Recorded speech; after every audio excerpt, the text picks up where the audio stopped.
தாய் தமிழ் உறவுகளுக்கு வணக்கம். பாராளுமன்ற தேர்தலில் தனித்து போட்டியிடுவதாக அறிவித்தார். பாராளுமன்ற தேர்தலில் தனித்து போட்டியிடுவதாக அறிவித்தார் என்ற தலைப்பில் இந்த காணொளியை நாம் காண்கிறோம். 2029ஆம் ஆண்டு பாராளுமன்ற தேர்தல் நடைபெறுகிறது. நடைபெற்று முடிந்த சட்டசபை தேர்தலில் திமுக கூட்டணி படுதோல்வி அடைந்தது. அதிமுக கூட்டணி காணாமல் போனது.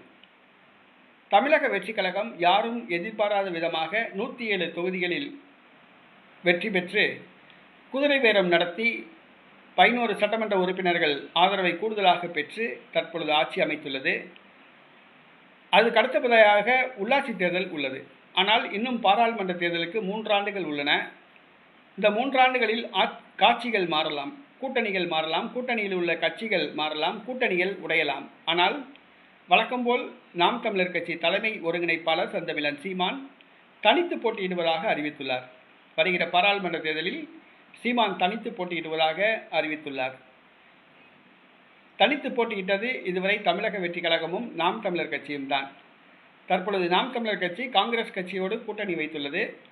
வருகிற சட்டசபை தேர்தலில் காங்கிரஸ் தமிழக வெற்றி கழக கூட்டணி அமையலாம். திமுக கூட்டணியில் ஒரு சில கட்சிகள் இணையலாம். பாஜக கூட்டணி தனியாக அமைக்கலாம். அதிமுக தனியாக கலட்டிவிடப்படலாம். அதே நேரத்தில் நாம் தமிழர் கட்சி தனித்து போட்டியிடுவதாக அறிவித்துள்ளது.